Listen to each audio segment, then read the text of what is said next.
பையனெல்லாம் வேலையில் இருக்கும்போது அவன் ஃபாரின் போயிட்டான். அடுத்த ஆள் இல்லை யார் அந்த டாக்டர் பெண்ணு கல்யாணம் அவங்க கல்யாணம்.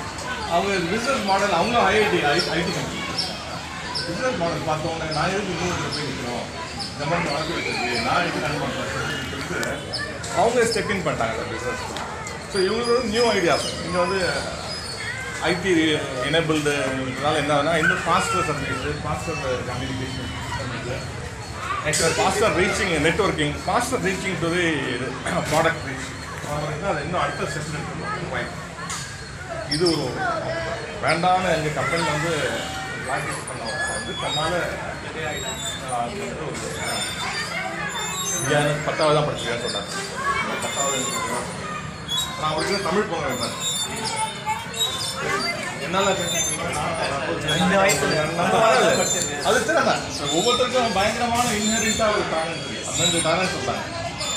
இந்த டேலண்ட்ஸில் அவர் என்ன பண்ணாரு அந்த வீக்னஸ் எப்படி கவர் பண்ணாமல் தன்னோட திறமையை இருக்காரு. யூனியனில் இருந்தார்.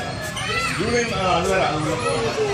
ஆனால் தமிழ் புலமை வச்சுட்டு இலக்கிய பிஸியாக இருக்காரு. ஏதோ தொடர்ந்து பண்ணிட்டு இருக்காரு. அது ஒரு பார்த்து அதனால் இன்னும் என்னோட தெரிஞ்ச ஒரு ரிலேட்டிவ் பையன் வந்து ஐடி கம்பெனி இன்ஜினியராக இருந்தாங்க. அந்த கம்பெனியில் ஒர்க் பண்ணிக்கிறாங்க நினைக்கிறாரு. லோ பண்ணிடுறாங்க. என்ன பண்ணா 2 பேரும் யோசிச்சு நம்பே தனியாக ஒரு கம்பெனி ஆரம்பிக்கிறாங்க. ஒரு 15 வருஷம் தனியாக 300 பேர் வேலை பார்க்குறாங்க.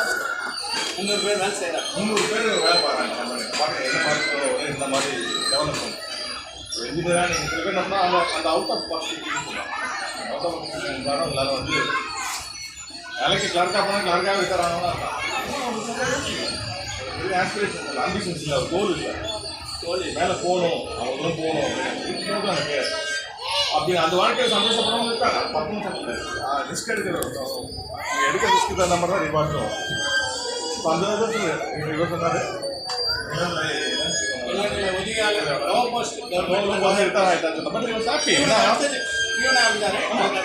ஆனால் அவருக்கு வந்து ஆனால் அவரோட ஃபோக்கஸும் வேறு இடத்துல போயிடுச்சு. இது 2வது எக்ஸாம்பிள். நிறைய எக்ஸாம்பிள்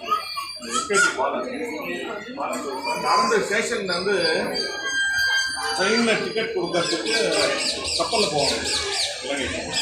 அது ட்ரெயின் இல்லை தண்டபாலம் நடந்து போய் வாழ்க்கையில் முன்னேறினவங்க சாதாரணமாக உழைப்பு, டெடிக்கேஷன், கமிட்மெண்ட், பல்வேறு பாராட்டு எல்லாம் இருந்தாலும் வாழ்க்கை இருந்த பேச்சில் ஒன்றுமே ஆகவே ஆகுது. இன்னொன்று பரோபகாரம் சொன்னேன். பரோபகாரமும் முன்னாடி நான் என்ன பண்ணேன் தீபாவளி பொங்கல் போனால் பணத்தை கலெக்ட் பண்ணி அவர் பெரிய தொண்டு நிறுவனம் சேர்த்து பார்த்தா அவங்களும் நிறைய பணம் வரும். ஆனால் இது வந்து கார்பரேட் சேர்ந்து வருது வெளிநாட்டில் இருக்காங்க பணக்கார அவங்களுக்கு நம்ம கொடுக்குறது யாருக்கும் செலவு பண்ணாங்க. அதை பற்றி நம்ம அவங்க சேவை செய்யறது நம்ம பார்த்துருக்கோம். நம்மளே டேரக்டாக செஞ்சாங்க. நம்மளே மக்கள் நம்ம வீட்டு வாசலே செக்யூரிட்டி இருக்காரு. 4 பேர் இருக்காங்க. நம்ம வீட்டு கிளீனிக் லேடிஸ் வந்து தெருவில் குப்பை ஆடுறவங்க இருக்காங்க. நமக்கு வந்து ஆஃபீஸ் ஃபீஸ் கொடுக்குறாங்க. நம்ம ஏன் அவங்க என்ன தேடி போகணும்? வருஷத்துக்கு ஒரு அமௌண்ட் ஏதாவது ஒரு அமௌண்ட் இன்னும் பட்ஜெட் பண்ணி போட்டுருக்கு. அது டேரெக்டாக நீங்களே கொடுக்குறீங்க. நானே கொடுக்க ஆரம்பிச்சேன். டேரக்டாக நானே கொடுக்க அப்போ 2 விஷயம். எனக்கு என்ன தெரிஞ்சு அவர் கஷ்டப்பட போடுறாரு. அவருக்கு ஒரு பெனிஃபிட்டாக இருக்குது. ஒரு சந்தோஷம். அதான் நம்ம கம்பெனியில் வாங்கி வேலை பார்க்குறோம். அவங்களை ரெக்கக்னைஸ் பண்ணாங்க அப்படின்னு அவருக்கு ஒரு சந்தோஷம்.